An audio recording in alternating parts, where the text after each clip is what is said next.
My son did it all. My son was bad. He drank, he smoked, he fought, he vandalized apartments. And my son did everything. And I felt like what you did was wrong and you need to pay for what you did. But he didn't have to pay it like this. You know, it almost cost my child his life.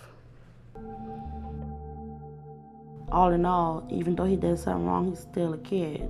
When Katrina hit in 2005, he was 15 and a half. He said that he slept standing up and he was in water between 2 and 3 days with all his belongings on top of his head with a t-shirt wrapped around his chin so he could save his pictures and his letters and everything. It was to his chin. That's how deep the water was. That's deep. That's deep. That's germs and feces and urine and, oh man, mildew and mold. And my baby was walking there. My baby lived in there for 3 days.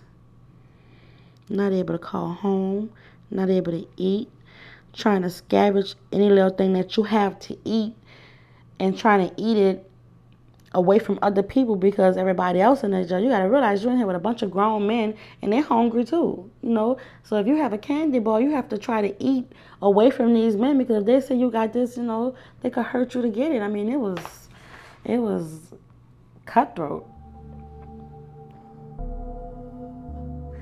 He was in the water for 3 days. So after that, they put them on the bridge.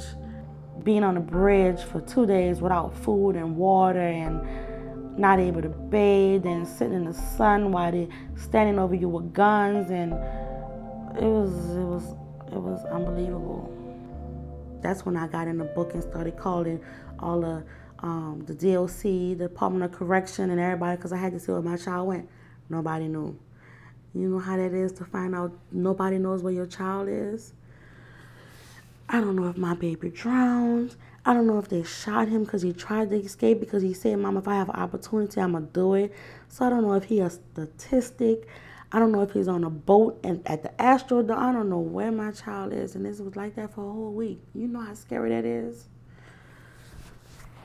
If it's raining, he's not going to sleep. He have bad dreams. He said he have night sweats.